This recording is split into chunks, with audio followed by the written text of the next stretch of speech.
Ya Bueno, tenemos comunicación. bueno, un gusto saludar al periodista Hernán Dobri. Estará en Corrientes, los dijimos, el 1 de junio presentando el libro Los soldados judíos de Malvinas. Hernán, ¿cómo estás? Néstor Buscemi, Epa, Susana Lugo, epa. te saludamos acá desde el Litoral Radio. Algo va a pasar. ¿Cómo andamos? ¿Cómo están? Un gusto. Pero muy bien, ¿eh? Ahí te vemos perfecta y te escuchamos mejor todavía, ¿eh? Bueno, gracias por atendernos, Hernán. Bueno, la verdad, muchas cosas para hablar contigo. Estuve más o menos mirando tu historia y tus trabajos, bueno, periodísticos, pero bueno, primero hablemos de este libro que venís a presentar a Corrientes. Sí, Los soldados judíos de Malvinas acaba de salir hace muy poquito en abril y lo que narra son las historias de vida de los 39 soldados que quisieron prestar testimonio de los 43 en total que había encontrado en su momento, soldados judíos que combatieron la guerra de Malvinas. Y la base del libro tiene que ver especialmente en el tema de memoria, con recordar a aquellos que combatieron en la guerra de Malvinas, en especial en mi caso a los soldados judíos, eh, porque la realidad es que lo que nos pasa es que la guerra la pelean los estados, pero la combaten los seres humanos, ¿no? Así Y es. si nos olvidamos de aquellos que están, de los que formaron parte de esas batallas y de ese conflicto, estamos dejándolo como si fuera la guerra de la independencia, que nos acordamos de Belgrano, de San Martín y compañía, pero de los soldados que pelearon no se acuerda nadie. Nadie sabe ni siquiera los nombres. Bueno, hoy por lo menos de Malvinas tenemos los nombres, pero las historias no. Entonces un punto central para mí era eso, era la memoria, era rescatar del olvido a estos soldados judíos que habían combatido en Malvinas. Y aparte por otro factor, ¿no? Hasta el día de hoy, lamentablemente, a la comunidad judía le siguen endilgando el tema de la doble lealtad, de preguntarle todavía si sos judío o sos argentino, o como algún energúmeno como Iorio que se la pasa diciendo que si sos judío no podés cantar el himno. Entonces, este libro era una buena forma de responderle, que cuando hubo que poner el pecho a las balas, estos soldados judíos estaban ahí en Malvinas igual que todos los demás, porque no era otra cosa que igual que todos los demás, Ujú. porque a nadie, y ustedes vienen de una provincia súper malvinera, cuando los regimientos de Corrientes le dijeron que iban a Malvinas, no le preguntaban la religión a los soldados, los Ah, subían a los camiones, al tren, al avión, a lo que fuera, y a Malvinas. Entonces, pero la realidad es esa, porque la realidad es que es así. Somos todos argentinos que profesamos religiones diferentes, pero eso no nos hace más ni menos argentinos que otros, ¿no? ujú. Y el libro era parte de un documento para que aquel que algún día le tenga ganas de contestar a esta gente o que se le presente ese caso, bueno, pueda decirle, mirá, sí, este estaban ahí y defendiendo la patria igual que todos los demás. Sí, bueno, los exabruptos de Iorio no tienen acostumbrados y no hace la falta ni contestar ni a perder tiempo analizando ni diciendo absolutamente nada. Se quedan ahí en eso, en lo que son exabruptos y cosas sin consistencia que lamentablemente tiene este artista. Te quiero preguntar por cómo accediste al material, cómo accediste a los nombres, a las historias, a las familias, cómo fuiste trabajando con esto. O sea, el trabajo empieza en mi libro anterior sobre Malvinas, que fue Los Rabinos de Malvinas, que tuve la posibilidad de presentarlo en Corrientes en 2012. Ujú. En ese momento fue la parte más difícil, ¿no? Porque no hay un padrón de veteranos de guerra judíos. Claro, Entonces era agarrar el padrón completo y empezar a mirar apellidos sospechosos, ¿no? claro. Así, bueno, este me suena que puede ser. Bueno, algunos le he invocado y otros me habrán dicho, me dijeron, no, bueno, mira, vengo de una familia ruso ortodoxa, así, no, disculpad, bueno, no quería molestar, ya está, chao. Y después también con algunas asociaciones de veteranos de guerra de Malvinas que consultaba y me dijeron, sí, mira, tenemos un compañero tal que era judío, entonces, bueno, me hicieron los contactos. Después había en su momento redes de mails de veteranos de guerra de Malvinas, esos grupos que había antes de que existiera WhatsApp. y pusieron mi búsqueda y empezaron a saltar otros casos. Entonces ahí yo fui armando una masa de 24 que me sirvieron para mi trabajo de los rabinos de Malvinas, que yo necesitaba una muestra representativa para responder la pregunta de por qué era necesario impulsar un rabino así. Claro. Entonces lo único que lo podían responder eran los veteranos. Pero no era mi intención encontrarlos a todos. A partir de ahí, como se dio en Corrientes en su momento y se dieron en muchos lugares del interior y la capital federal, empezaron a haber muchos homenajes y a los homenajes empezaron a aparecer un montón de veteranos nuevos para mí, que yo no los conocía. Entonces ese listado se fue ampliando y a partir de ahí pude empezar a trabajar. O sea, cuando decidí hacer este libro, yo ya tenía esa base de gente conocida, con sus teléfonos, emails y todo. Pero no siempre tener los contactos implica que esa gente va a hablar. Claro. Y por eso hay 39 casos en el libro de los 43 que tenía el listado. Porque hay 4 que todavía no pueden hablar. Entonces eso es duro, es difícil, y también convencer a algunos que hoy forman parte del libro a que formaran parte y a que pudieran hablar. Hay algunos de los casos que están en el libro que nunca le contaron a su familia lo que habían vivido y se están enterando hoy por el texto del libro, o algunos que contaron algunas cosas y que como periodistas nosotros preguntamos otras que nadie pregunta, por ejemplo. Entonces los llevas a reflexionar a la persona de una forma que no es la que está acostumbrada en el relato que queda de la guerra. Entonces sus familias también se están enterando de partes de la historia de su familiar que desconocían. Hernán, tocar este tema nos sensibiliza siempre, en cualquier momento del año, sobre todo acá los correntinos. Decime un poquito, estos veteranos, ¿tienen los mismos beneficios que pudieron conseguir a lo largo de los años de lucha los distintos grupos de excombatientes que protestaron y reclamaron y lograron tener estos beneficios, o fueron así como naturalmente apartados? No, o sea, en eso afortunadamente el Estado no segregó a nadie. La ley es para todo veterano de guerra de Malvinas. Quien es considerado veterano de guerra de Malvinas por la ley, lo cobra, lo cumple. Obviamente que después está la parte distrital, que tiene que ver con cada provincia, que tiene beneficios y asignaciones diferentes para los veteranos, que no es lo mismo la de Corrientes que la de la Ciudad de Buenos Aires ni la provincia de Buenos Aires. Pero sí, ellos gozan de todos los beneficios, lo que no quiere decir que las protestas que se hacían en los 80, donde reclamaban muchísimo, no los hubieran molido a palos de la misma forma que los molía a palos la policía a todos, ¿no? Lamentablemente es una historia tristísima de Argentina esa.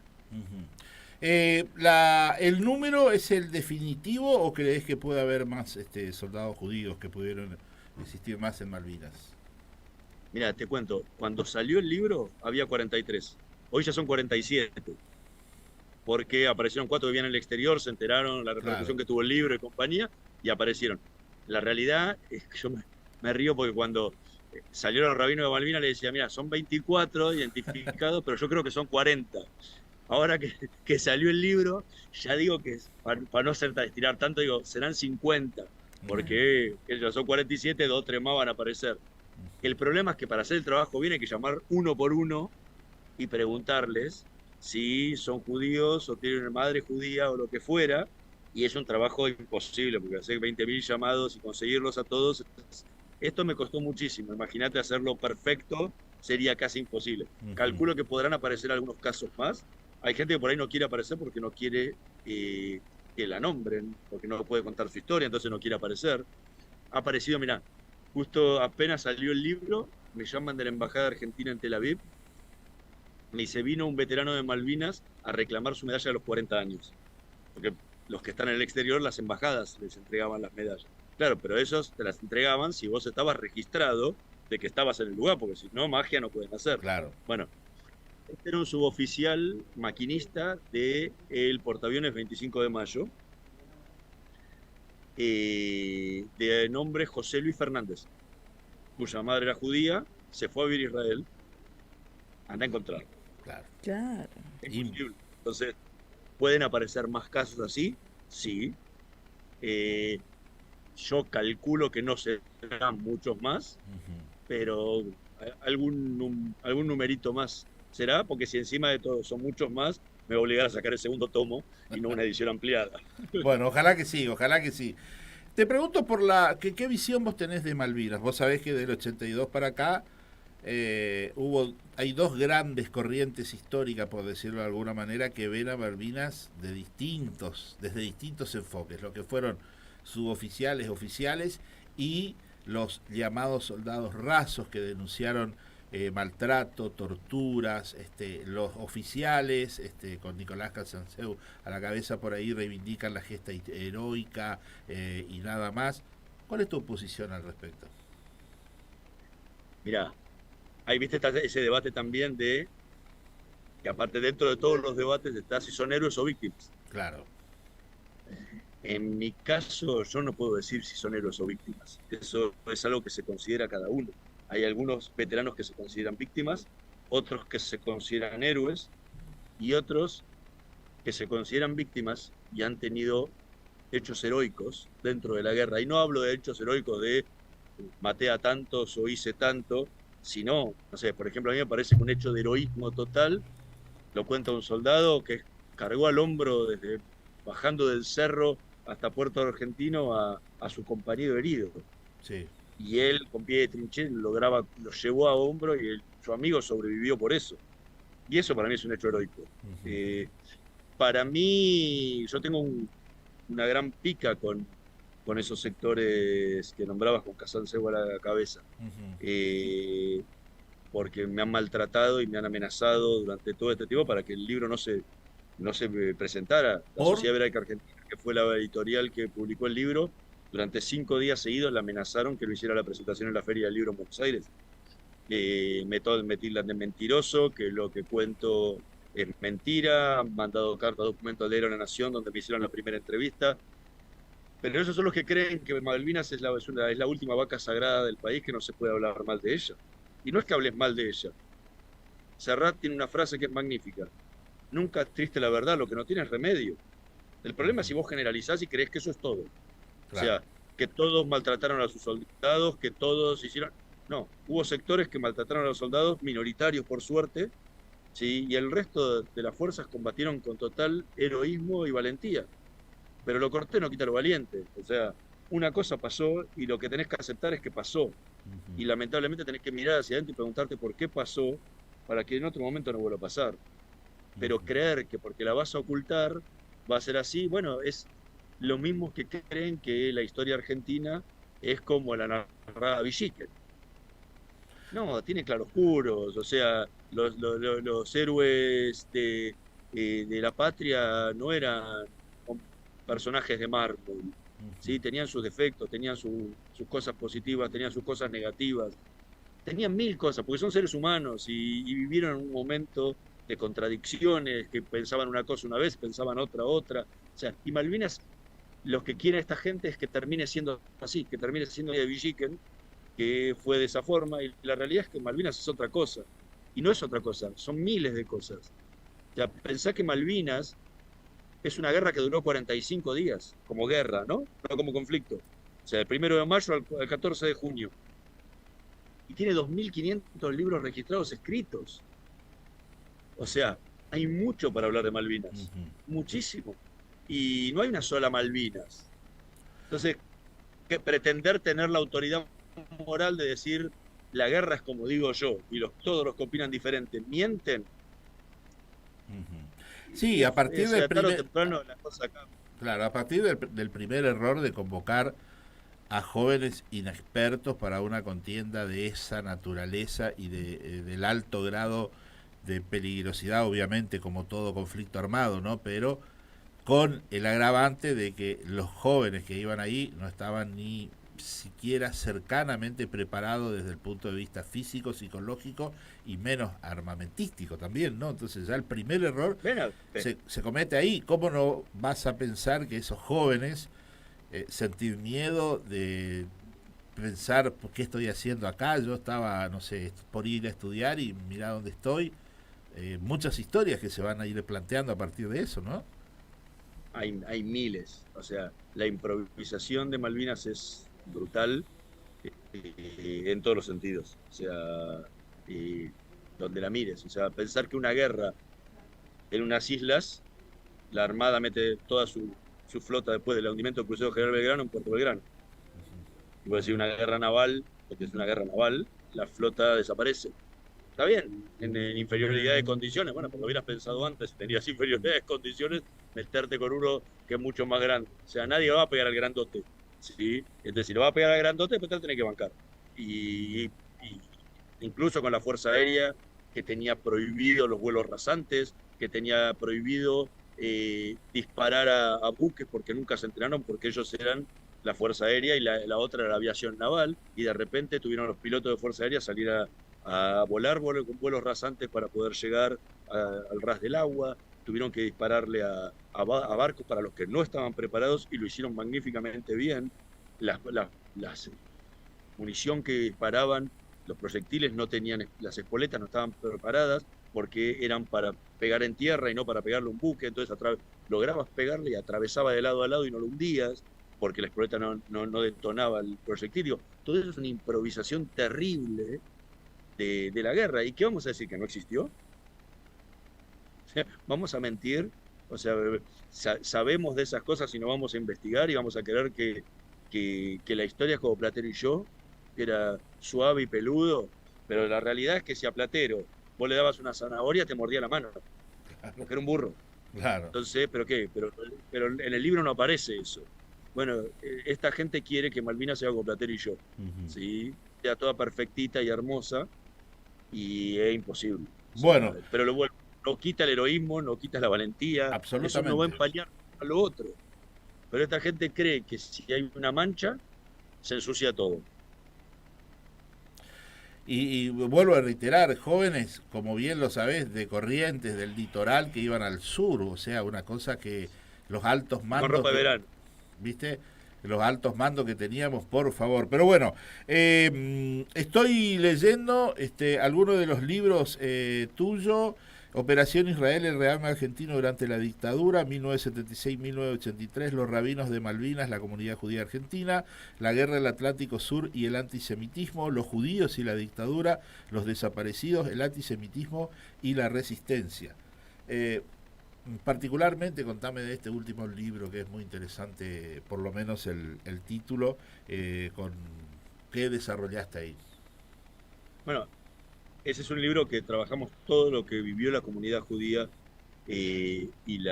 durante la última dictadura militar. Obviamente una parte es un capítulo sobre Malvinas, ¿sí? Porque la movilización de la comunidad en esa época fue muy grande. Y después fuimos trabajando diferentes cuestiones que tenían que ver con el tema de desaparecidos judíos, de todo lo que fue el sufrimiento que padecieron en los centros clandestinos de detención, donde tenían un trato especial por su condición de judíos. A mí no me gusta hablar de más torturado o menos torturado, porque un torturómetro no existe, ¿no? Y el que sufre tortura es una porquería para cualquiera, entonces no es más menos.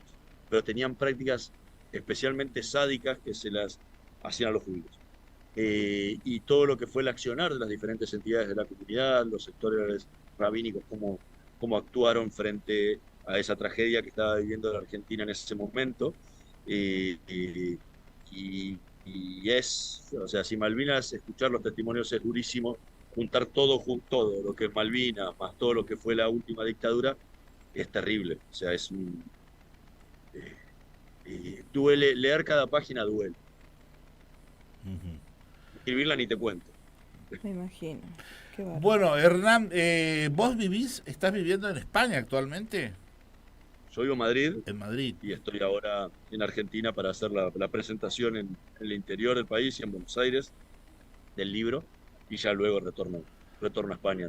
Bueno, y pregunta casi de manual, ¿y cómo ves al país este año eleccionario con todos los bolonquis? Viste que acá la realidad no da tregua y es un día, si te dormís todo un día, te perdés varios capítulos, decís, ¿qué pasó? ¿Quién dijo? ¿Quién no dijo? No, pero fulano, mengano estaba... ¿Cómo ves la realidad nacional? Desde allá, por allí. Hace 14 meses me fui. Y sabés que lo que decía recién de que te dormís un día y no entendés nada. Bueno, hay una frase buenísima de para los que vivimos afuera y es que Argentina es un país donde te vas un mes y cambia todo, o te vas un año y no cambia nada. Es verdad. Eh, y lamentablemente es eso. O sea, el país no cambia nada, pero no es que no cambia nada.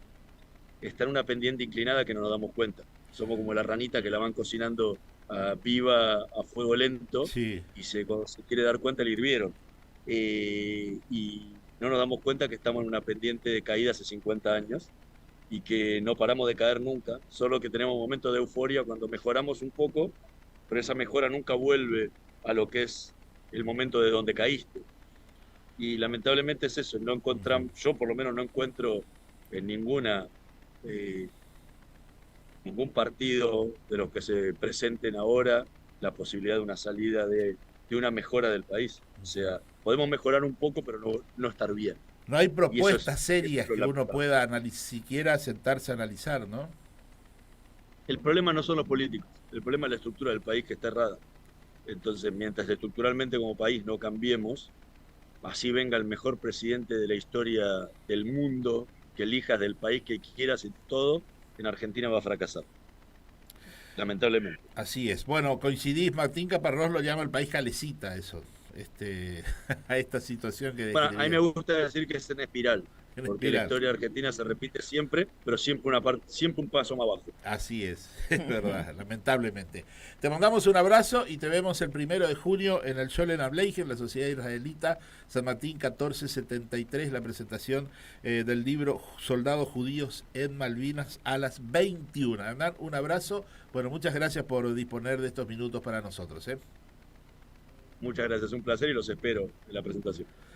El periodista Hernán Dobri, la verdad, muy interesante. Todos los libros, realmente la historia para contar y la historia de Malvinas que se sigue contando, ¿no? Es Pero increíble.